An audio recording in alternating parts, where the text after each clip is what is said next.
नमस्कार, आप देख रहे हैं सत्य हमला न्यूज चैनल।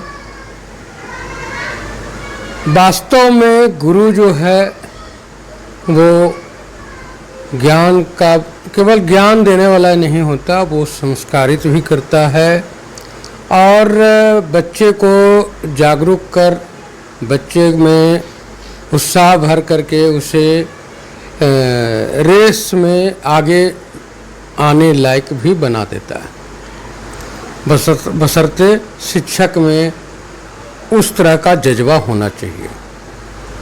इसी तरह के एक शिक्षक से आज हम आपको रूबरू कराएंगे। नाम है उनका श्रीकांत कुमार। श्रीकांत कुमार जो अभी वर्तमान में महादेव बिघा प्राथमिक विद्यालय में कार्यरत हैं, शैक्षणिक कार्य कर रहे हैं।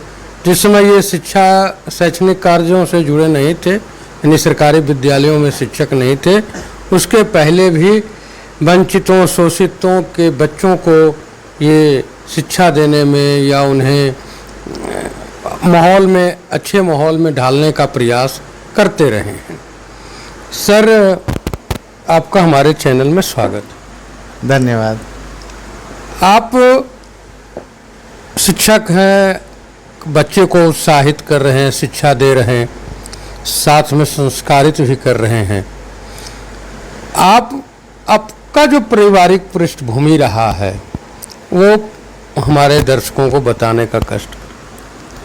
और मेरा बचपन तो बहुत ही अमीरी में गुजरा, क्लास 8 तक, और उसके बाद मैंने बहुत अभाव भी देखा और उस अभाव के कारण मेरी पढ़ाई भी छूटी। मैं 2014 में बीए कर पाया, मेरी पढ़ाई इतनी छूट गई। और अमीरी इतनी थी पिताजी का कि एक समय था कि हम लोग ट्रेन और बस नहीं पकड़ा करते थे, पिताजी के 4 व्हीलर पर ही घूमा करते थे। तो परिवार की आर्थिक पृष्ठभूमि बहुत उथल पुथल रहा और बहुत अच्छा रहा। वो बहुत अच्छा रहा, वो अनुभव, बचपन बहुत बेहतरीन। और बाद में संघर्षों से हम लोग 2-4 हुए और बहुत ज़्यादा संघर्ष। मैं अगर बताऊं तो उम्र के एक पड़ाव पे खाने के लाले भी पड़े। 4 दिन तक हम लोग 4 भाई हैं, एक बहन। 4 दिन तक हम लोगों ने, पूरे परिवार ने खाना नहीं खाया था। एक समय वह भी देखने को मिला। अमीरी के कब्र पर गरीबी की महल बनना और उसको झेलना, ये अपने आप में एक बहुत ही जज्बे वाली बात है और इस जज्बे का परिचय इनके परिवार ने दिया है। तो सर, अभी आप जिस विद्यालय में हैं, महादेव बिघा विद्यालय में, वहाँ अनेकों प्रकार के बच्चे आते हैं, अलग अलग परिवार से आते हैं। उनको आप किस तरह से शिक्षा दे पाते हैं या उन लोगों को एक दूसरे के करीब लाने का काम किया? हाँ, विद्यालय में अलग अलग पृष्ठभूमि के बच्चे आते हैं। किसी के माता पिता जागरूक होते हैं, किसी के नहीं होते। किसी के माता पिता खेतीहर होते हैं, किसी के मजदूर होते हैं। आर्थिक, पारिवारिक और सामाजिक रूप से बिल्कुल अलग अलग पृष्ठभूमि के बच्चे आते हैं। तो न सिर्फ मैं, जितने भी शिक्षक हैं, उन सभी बच्चों को उनके हिसाब से उनका ध्यान रखते हैं और उनके आर्थिक, सामाजिक, पारिवारिक, इस सारी पृष्ठभूमियों का ध्यान रख करके उन बच्चों का शिक्षक करते हैं। और इसके लिए उनको ट्रेनिंग दी जाती है, अच्छी ट्रेनिंग होती है, जिससे हर एक बच्चे का अलग अलग आकलन कर और उनको उस चीज़ जो उनको ज़रूरत है उस हिसाब से उनके साथ उनका व्यवहार होता है। किसी को बहुत ज़्यादा समय देना, किसी को बहुत ज़्यादा समझना, तो ये शिक्षक करते ही हैं। सर, आज भी कुछ ऐसे समाज के लोग हैं, ऐसे परिवार हैं जो SC ST से हैं या दूसरे भी हैं, दूसरे वर्ग के भी लोग हैं, वो शिक्षा के प्रति उतने जागरूक नहीं हैं और अपने बच्चों को आज भी विद्यालय भेज पाने में वो कोताही बरतते हैं। ऐसे परिवार के बच्चों के लिए विद्यालय लाने का प्रयास क्या हो जिससे बच्चे की आने की सब जो व्यवस्था है वो बेहतर हो सके? हाँ, मेरा अनुभव पहले से रहा, जैसे मैंने अपने परिवार की आर्थिक पृष्ठभूमि बताई, तो शिक्षा के लिए सरकार बहुत कुछ कर रही है, सब कुछ फ्री कर रही है, लेकिन वंचित तबकों में, और ये वंचित तबका जाति से निर्भर नहीं करता, ये वंचित तबका आर्थिक रूप से निर्भर करता है, जिसमें जातियां भी हैं। तो वंचित तबके के जो बच्चे हैं या परिवार हैं, तो आर्थिक रूप से अगर वो बिल्कुल विपन्न हैं तो उनके लिए मुश्किल हो जाता है। उनके बच्चे 10 साल 12 साल के अगर होते हैं तो उससे वो काम कराना चाहते हैं ताकि उनका भोजन 3 समय का जुट पाए। बहुत ही चुनौतीपूर्ण होता है ये शिक्षकों के लिए भी कि वैसे बच्चों को विद्यालय कैसे लाएं, उनके माता पिता को कैसे समझा पाएं कि भूखे पेट भी विद्यालय आएंगे और विद्यालय में उनका पेट भरा जाएगा, चूँकि मध्याह्न भोजन होता है। लेकिन अभिभावक जो हैं वो इस बात से चिंतित होते हैं। तो शिक्षकों के बीच एक बहुत बड़ी चुनौती होती है। उन चुनौतियों के लिए हम शिक्षकों को समझना पड़ता है, और हम लोग बहुत काम करते हैं। हम लोग अभिभावकों के बीच जाते हैं, अभिभावकों की मासिक बैठक बुलाते हैं और अभिभावकों से बात करते हैं। मेरा मानना है कि बच्चे पढ़ेंगे, वो शिक्षित होंगे, ये निर्भर बच्चों पे नहीं करता, ये निर्भर अभिभावकों पे करता है और शिक्षकों पे करता है। तो शिक्षक और अभिभावक के बीच संवाद की शुरुआत शिक्षा विभाग ने बहुत पहले कर रखी थी। इस पे पिछले कुछ समय से उस पर बहुत जोर डाल रखा है। तो हम लोग बात करते हैं उनसे, शिक्षा की महत्ता बताते हैं और बताते हैं कि शिक्षा ही उनको विपन्नता से संपन्नता की ओर ले जाने का एकमात्र रास्ता है। श्रीकांत जी को प्रधानमंत्री ने भी सराहा है इनके कार्यों को। इन्हें बिहार सरकार की ओर से पुरस्कृत भी किया गया है।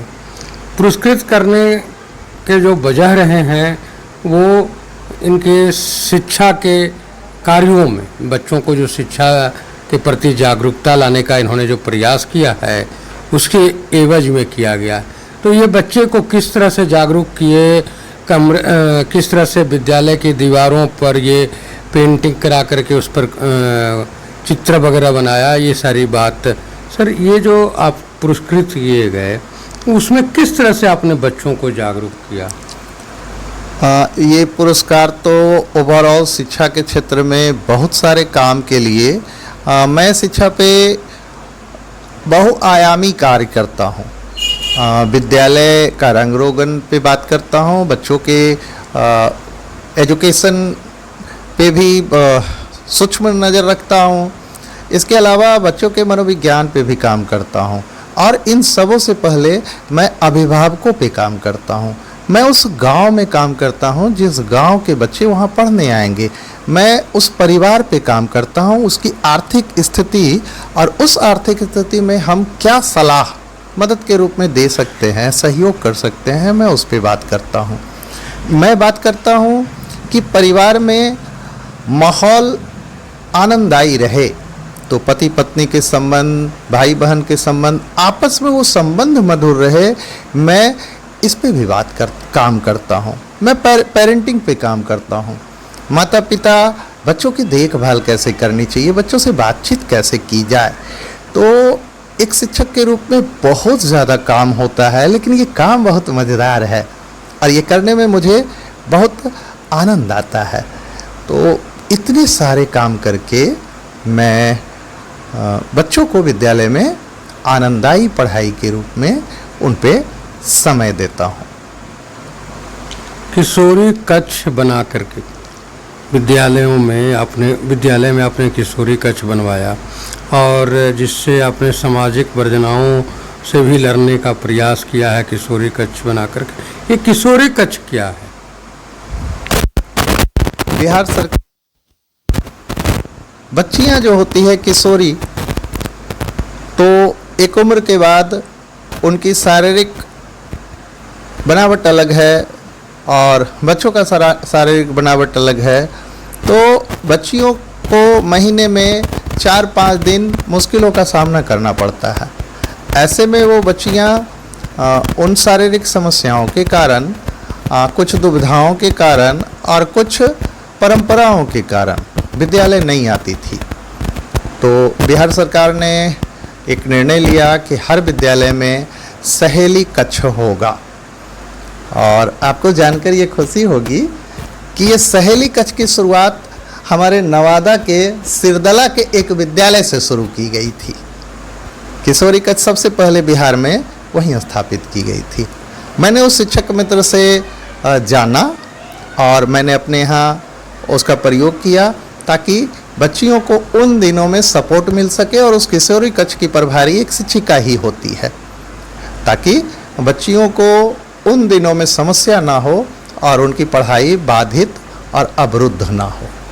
आर्थिक रूप से कमजोर बच्चे या बच्चियों को, इन विद्यार्थियों को शैक्षणिक संसाधनों की कमी होती है।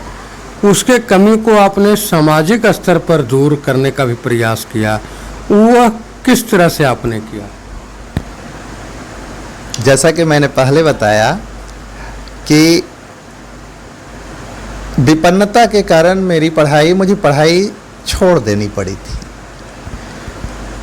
तो जब मैं बिजनेस करने लग गया पढ़ाई छोड़ करके, तो मुझे अपनी पढ़ाई छोड़ने की बहुत पीड़ा थी। तो मैं अपने ही बगल में, हम जहाँ बात कर रहे हैं, यहाँ से 6 घर पीछे एक बस्ती है, अंबेडकर नगर। तो मैं वहाँ घूमने जाया करता था, बाज़ार में ही है। तो देखा कि छोटे छोटे बच्चे घूम रहे हैं और वो अनपढ़ हैं। मुझे अपनी पीड़ा याद आई और तब तक मैं बिजनेस कर रहा था। तो मैंने क्या किया कि वंचित बच्चों को, 71 बच्चों को मैंने इकट्ठा किया। उनको कॉपी, किताब, स्लेट, कलम, ये सारा कुछ मैंने उपलब्ध कराया। तब मैं जॉब में नहीं था। ये बात लगभग 2001-2002 के बीच की है। और एक किराए पे एक घर लिया, 1-2 शिक्षक को रखा, 1-2 वॉलंटियर शिक्षक भी हमारा साथ दिए और उनको हमने पढ़ाने का काम किया। क्योंकि मैं चाहता था कि जो मैं नहीं कर पाया, तो मैं जो दे पाऊंगा, मैं उन वंचित बच्चों को शिक्षा से कम वंचित नहीं रहने दूंगा। तो लगभग 3-4 साल तक मैंने उन बच्चों को फ्री अपने खर्चे पे पढ़ाया। वो जहाँ मैं ले रखा था उन बच्चों को पढ़ाने के लिए जगह, वो खाली करा दी गई, इसलिए कि इस तरह के वंचित बच्चों को यहाँ पढ़ाया जा रहा है। तो भविष्य में इस जगह पे आप समझ सकते हैं समाज क्या सोचता है। तब वो बंद हो गया, वरना वो चलता रहता। तो मेरे अंदर जो ये पीड़ा थी, जो भूख मैंने झेली थी, जो पढ़ाई नहीं होने के कष्ट मैंने झेले थे, वो मेरे अंदर आज भी मौजूद है। और मैं परेशान होता हूँ, मैं बताऊँगा आगे, मैं परेशान होता हूँ कि मैं चाहता हूँ कि जो मुझे ना मिला, ये जो पीड़ा मुझे झेलनी पड़ी, वो पीड़ा मेरे आसपास के जो भी लोग हैं वो नहीं झेले। तो मेरा ध्यान इन वंचित बच्चों की ओर था। इसमें उसके बाद मैंने जॉब लिया। तो शिक्षक के नौकरी में आने के बाद मुझे ये काम मेरे लिए और सरल हो गया। अब मैं क्या करता कि मैं रेलवे स्टेशन के किनारे कुछ झोपड़ियाँ, मैंने देखा कि कुछ बच्चे वहाँ ऐसे ही खेल रहे हैं, पढ़ नहीं रहे। मैं वहाँ जाता, उनके माता पिता से बात करता। बहुत मुश्किल है, उन झुग्गी झोपड़ियों में रहने वाले बच्चों को स्कूल लाना बहुत मुश्किल है। मैं लगभग 5-6 बार विफल हुआ। मैं जब जाता तो कभी उनके पिता बात करने से इनकार करते, कभी माता डांट देती, डपट देती और इस तरह से धमकाती कि आपको डर लगता दोबारा जाने में। पर मुझे पता था कि वो बेचारे हैं, उनको इस बात की समझ नहीं है। बहरहाल 3-4 महीने मैंने प्रयास किया। तब मैं उन झुग्गी झोपड़ी के बच्चों को, कुछ बच्चों को मैं आंगनबाड़ी भेजने में कामयाब रहा, कुछ बच्चों को मैं विद्यालय में नामांकन कराने में कामयाब रहा। लोकल विभिन्न विद्यालयों में और कुछ को जो मेरे विद्यालय के पोषक क्षेत्र में थे अपने यहाँ। इसके अलावा मैंने देखा कई बच्चे कूड़े चुन रहे हैं, कूड़े के ढेर में चुन रहे हैं, वो प्लास्टिक का बोरा लेकर के। मैं स्कूल जा रहा था, नहीं किसी काम से जा रहा था, तो मैंने देखा उसको, स्कूल ही जा रहा था। तो मैंने पूछा पढ़ते हो? नहीं पढ़ते हैं। पढ़ोगे? हाँ पढ़ेंगे। घर कहाँ है? तो उसने बताया। तब मैं उसका घर गया और उसमें भी मैंने 2 महीने प्रयास किया और मुझे लगता है 8-10 बार मैं गया। तब उनके माता पिता राजी हुए। कभी पिताजी बोलते कि हाँ बचवा जाई तो, और उधर मम्मी इशारा करती नहीं बोल दे गे, नहीं बोल दे, तो बुतरुआ बोल देता था ना जीवो। तो बहुत मेहनत करनी पड़ी। तो बहुत सारे बच्चों को मैंने विद्यालय तक लाया। और इसके बाद मैं जिस विद्यालय में था वल्लभपुर में, तो फिर ईंट भट्ठे अगल बगल खुले। मैं वहाँ घूमने गया, मैंने देखा कि कुछ बच्चे हैं ईंट भट्ठे पे और उनको पढ़ाना ज़रूरी है। क्योंकि मेरे दिमाग में यही था कि मेरे इर्द गिर्द जो भी वंचित बच्चे हैं वो कम से कम शिक्षा से महरूम ना रहें। तो मैं ईंट भट्ठे पे गया। ईंट भट्ठे पे भी जाकर के बच्चों को लाना बहुत मुश्किल है। ईंट भट्ठे के मालिक समझते हैं कि पता नहीं क्यों आ रहा, और जो काम कर रहे हैं वो तो बेचारे हैं, उनको पता ही नहीं है ना। वहाँ भी बहुत मेहनत की, बहुत मुश्किलातें आई। तो वहाँ के भी मैं 38 बच्चों को, 3 ईंट भट्ठे हैं, वहाँ भी मैंने 38 बच्चों को मैं स्कूल लाया। और हमारे एक दोस्त हैं यहीं वारसलीगंज में, रुपेश कुमार, तो उसने सारे बच्चों को एक जैकेट दी। जाड़ा का दिन था, अच्छी जैकेट दी। और कुछ दोस्तों ने उसके लिए किताबें दी। वैसे विद्यालय में किताबें मिलती ही है, पर उन बच्चों को स्कूल में ठहराव भी तो करना था। जब तक ठहराव नहीं होता उनकी शिक्षा सुनिश्चित नहीं होती। तो उनका ठहराव किया गया। मज़ेदार बात यह है कि 38 के 38 बच्चों का ठहराव सुनिश्चित हुआ। उसके माता पिता अगर ईंट भट्ठे पे जाते थे तो अपनी बूढ़ी दादी के साथ वो बच्चे रुक जाते थे कि मुझे पढ़ना है। तो मेरा पूरा फोकस है, शिक्षा है, शिक्षा सबों के लिए है, मैं सबों के लिए काम करता हूँ। लेकिन अगर ईमानदारी से बोलो तो वंचित बच्चों के लिए मेरा दिल कुछ ज़्यादा धड़कता है, क्योंकि मुझे लगता है उन पे ज़्यादा ध्यान देने की ज़रूरत है। अभी काशीचक में भी मैं एक गांव में काम कर रहा हूं, और उस गांव में बहुत सारे बच्चे मुझे ऐसे मिले जो विद्यालय नहीं जा रहे।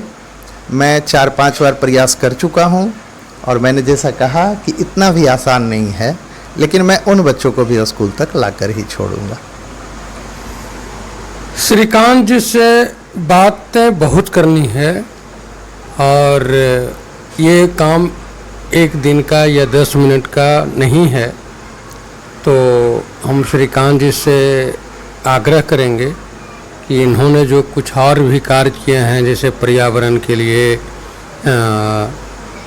प्लास्टिक के विरोध में, पानी बचाने के लिए, इन सारी बातों को, और वंचित समाज के बच्चों को कैसे इन्होंने स्कूल तक लाया, इन सबों पर विशेष बात करने के लिए कल परसों में भी ये हमें समय दें, ताकि अपने दर्शकों को हम कड़ी दर कड़ी 1-2 दिनों में इनकी बातों को दर्शकों को हम बता सकें, और दर्शक को भी बोर नहीं होना पड़ेगा बड़ा सा न्यूज़ देख करके।